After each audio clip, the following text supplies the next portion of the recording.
Hello everybody and welcome to another Unreal Engine tutorial, and today I'm going to be showing you how to use things like the Foliage Brush and also placing other assets into a level. So let's get started. To begin, I'm just going to show you some of the easiest ways to add some assets into your scenes. Very simple, just drag and drop. So what I've got here is the Advanced Village Pack. You can get that off of the Epic Marketplace, the Unreal Engine Marketplace. It is a free pack.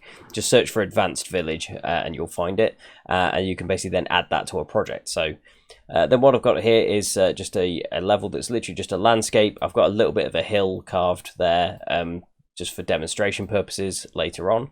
But yeah, in the Advanced Village Pack, there is a lot of assets that we can use here. So I'm going to go to the Meshes folder inside the Advanced Village folder. And you can see there's a lot of stuff in here already. Loads of various different assets. Things like, the houses and stuff like that.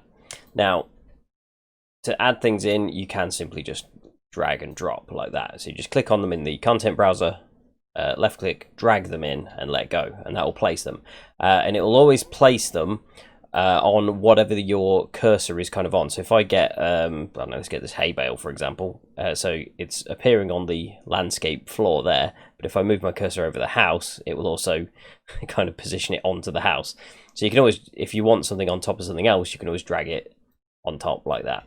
Obviously that doesn't work like that, but yeah. Okay, so placing things like that is very simple. Dragging and dropping. In this asset pack, though, we do have some blueprints that have already been made up, which makes some of the assets a bit better to use. So I'm going to go to the Advanced Village Pack folder and go into the blueprints. And inside blueprints, we have, for example, these houses. So I'm going to drag one of those in. And when you first drag it in, yes, you'll get all this this horrible wireframing, which is basically from all the little lights. If I zoom in closer, you'll see that there's several spotlights dotted all around. And that's just showing us those. But if I press the G key on the keyboard, that turns on the game preview mode, which basically gets rid of all of the icons and things. So we can at least have a look at the house without stuff in the way for a second. So this is what it looks like. Those spotlights are casting these patches of light around each side of the house wherever there's windows. As well as these ones up here. Now, this blueprint is very cool because it's been set up in a way that you can basically customize them and add bits and take away bits from these houses. So over on the right side, there's a list of tick boxes in the details panel here. For example, I could tick the first one, which says raised house. If I tick that, boom, you see the house is now shifted up a little bit and it's now got this little staircase. Or I could take that away again. So, okay, so that's one of the examples. I could add a room on the side like that, or maybe even on the back. Change things like that. So all these tick boxes do various different things. Okay. So that's how that's been set up. So the good thing about this is you can copy. If I hold Alt and left click and drag, I can copy a house. But then I can make this one look different. So if I get rid of the, let's get rid of the sunscreen on the right and the room on the right. And then I could perhaps add let's add a sunscreen on the left of this house. There you go, and you'll get that little porchway there. I could add a torch onto the other side of the room, other side of the door instead. I could get rid of the chimney entirely if I wanted to. So yeah, it's a good little pack for experimenting with. But what it means is you can basically copy this blueprint out several times and then just go through and randomize some of these ticks here. And each house will look slightly different in their own way. So it's always a good feature. Anyway, so that's, yeah, the basic sense of dragging and dropping items like this. Very simple.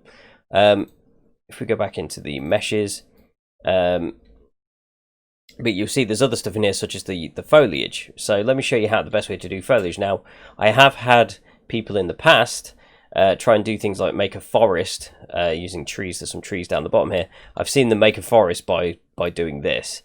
They'll drag out a tree, they'll drag out another tree, they'll drag out another tree, you know, and they'll do this, and it takes ages and ages and ages. There's a much faster way.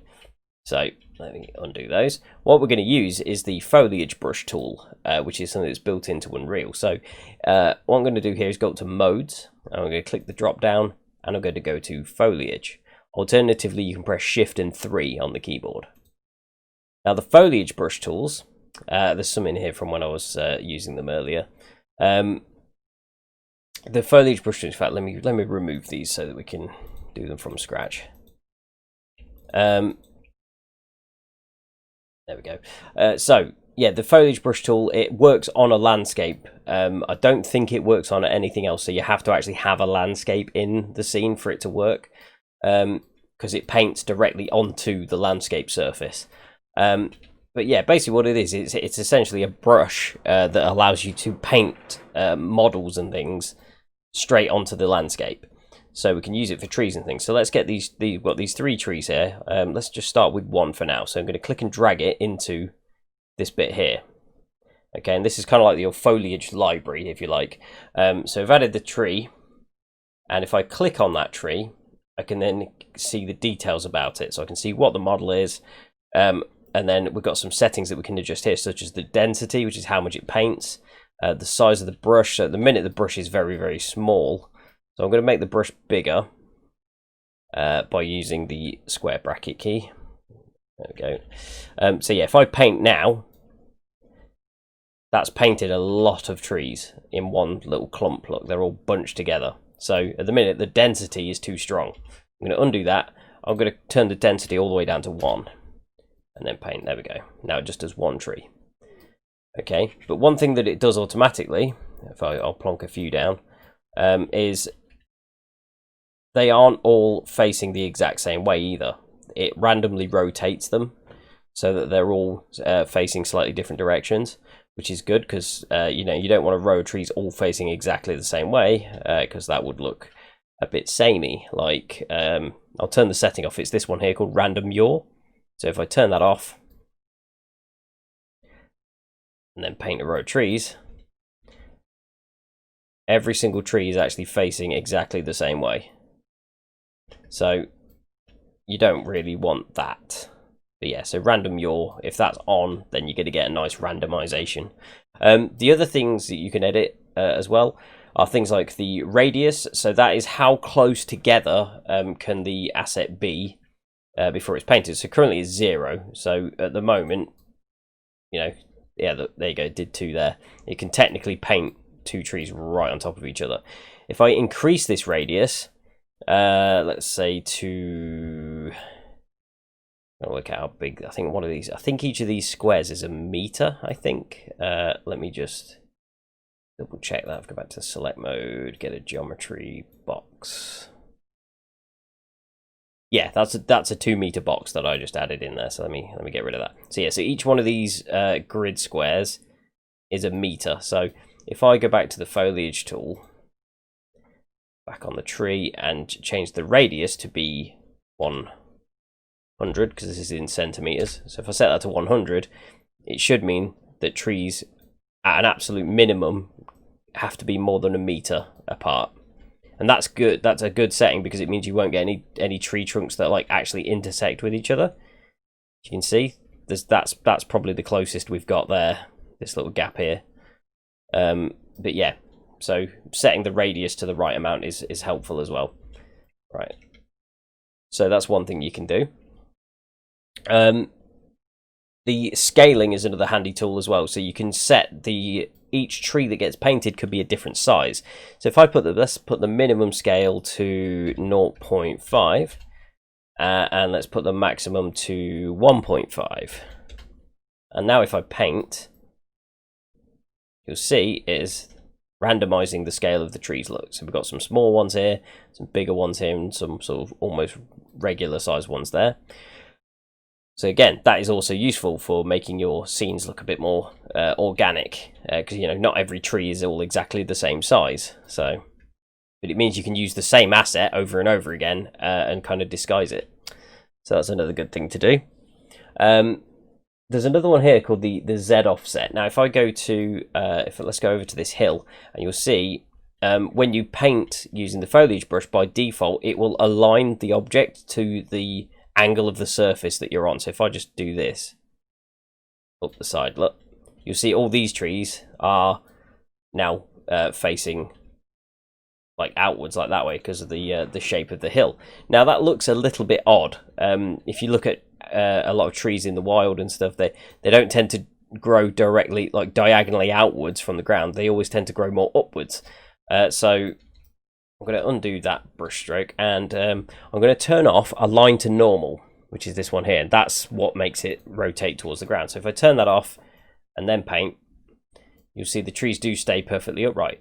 The only issue we have now is if we were to look from down the hill, look, you can see the bottom of the tree. You can see underneath the bottom.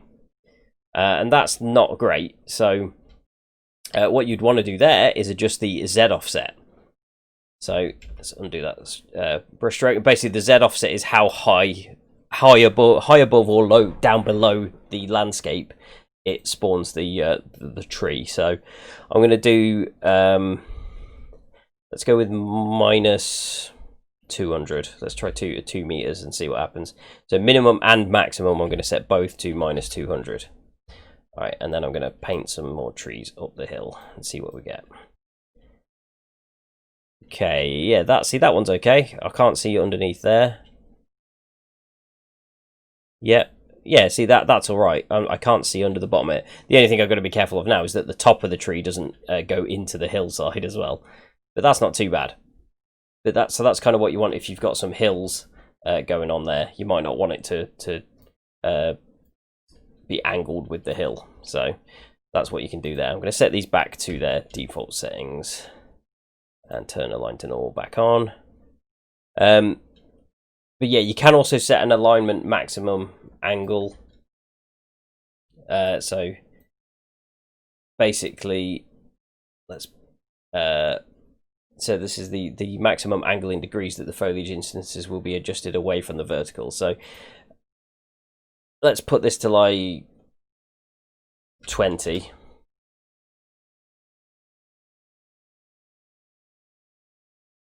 Then you'll see these ones, as the hill gets steeper, these ones are less angled as the hill gets steeper. The ones that are on the more shallow ground do get aligned. So yeah, that's another little setting that you can use to try and customize it a bit. Again, obviously with these ones, we'd need to lower the Z offset because we can see the bottom of the tree. But yeah, that's another thing we can use.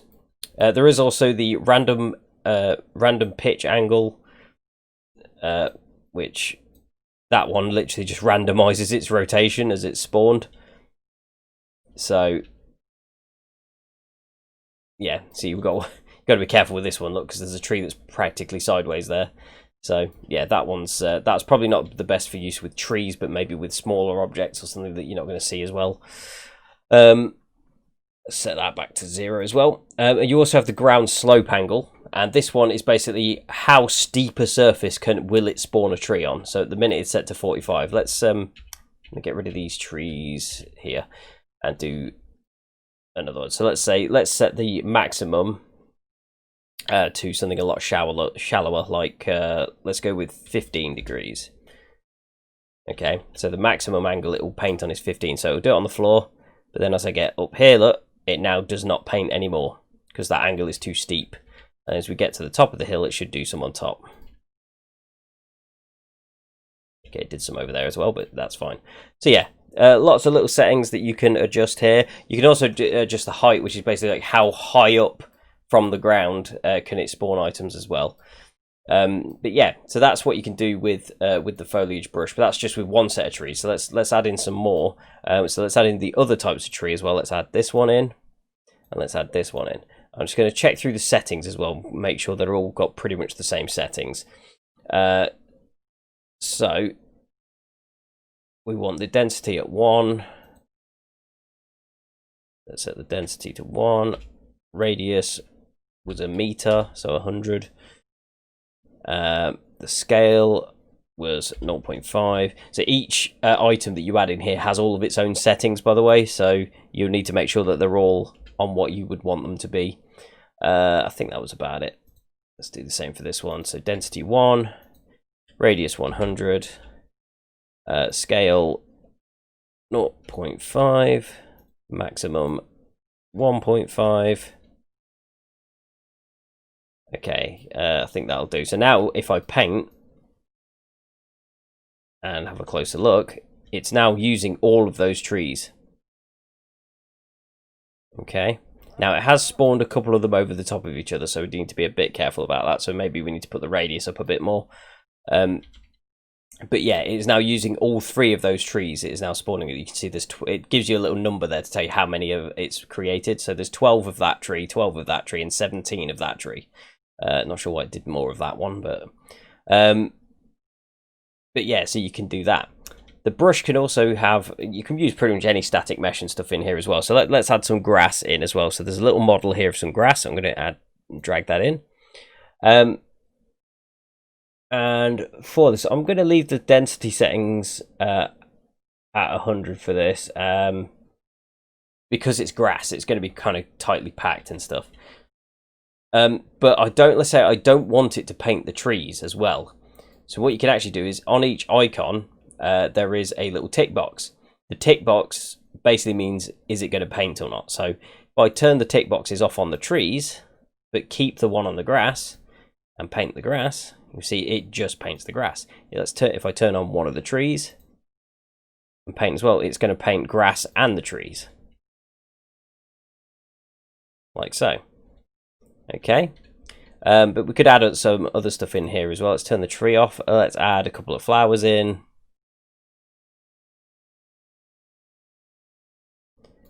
Alright, and then if we paint, we've got some flowers in, but again, it's quite dense though, so you probably want to spend a bit more time tweaking the values and stuff. So maybe dropping the density of this down to like 5, 5 on that one, and let's go with, I don't know, 20 on that one. So there you go. Now you can see there's a lot less flowers in there than there was in the first instance, but slow my camera down a bit. But yeah, so there's all the sort of things you can add in. But it's like I say, it isn't just foliage that you can use in here. We could go and do things like rocks, for example. So there is quite a few different rocks and things in here. Yeah, here they are. So you could add in some of these rocks, drag a few of them in. Okay, there's way too dense there. Let's change the settings down. So density of 1, density 1, density 1. Okay, it's a bit better, but yeah. So you can paint in grass, flowers, rocks, trees, all sorts of things can be done with this. So you can get really creative and really fill out a level quite quickly as well. Once you got the settings down to how you want it, yeah, it's quite fast at painting areas. So it's a really, really useful tool. But like I said, if you got stuff that's way off in the distance as well, the player's never going to see. Maybe like you want it to look like perhaps there's a village off in the distance. You could even add something like one of these houses into the foliage brush. We could turn the other ones off. Switch all these rocks off and stuff. It should just be the house, yeah. And then on the house settings, let's just drop the density down to 1, make the radius 400. So 4 meters apart. And then I could you could do that kind of thing and paint like a little village off in the distance. I wouldn't use that for main actual level painting though, because like I say, you can only use static meshes. So these houses that are customizable, you can't put these down. But you can just do these ones that are just a model. But yeah, you could have that off in the distance, look, and it makes it look like you've got a village off in the distance. So you can do that kind of thing with it as well. Yeah, you can use pretty much anything. Any of these static meshes could be used with this tool. So it's very, very useful. Things like the mushrooms, you could use them to add little bits of decor around the house and things. So we could do stuff like paint some grass around the house, and then get some mushrooms. Turn the grass off. I don't know how many this is going to probably load. Yeah, quite a lot. But yeah, you get the idea though. You can change the amount that it paints. And it all goes just into making your scenes a bit more organic and believable. And like I said, with a lot of game designers and level artists and things like that, you know, they really focus on a lot of these tiny little details, things like the mushrooms and stuff like that. And when they're placing things in the level, they'll be trying to put stuff, you know, dragging and dropping things in and placing them in places where they look like they'd actually be used, you know. Got this like cart and stuff here. They'd probably put this at a bit of a... Oh, I'm still on the foliage brush. I need to go into the select mode. There we go. Now I can like select these and rotate them a bit. And maybe stick a hay bale in front of it. There's loads of things you could that you can do with these. But yeah, that's the sort of basic tools. The foliage brush was the main thing there that I wanted to show in this tutorial. And I think I've covered most of the things about it there pretty well. So I'm going to end this one here, I think. And so thanks everybody for watching. I hope you found this useful. I am going to do some more tutorials to do with level environments and things like that. So we're going to look at landscape texturing, how to make caves and all sorts of different things. So they'll be coming up soon. So yeah, thanks for watching. Take care, everybody. See ya.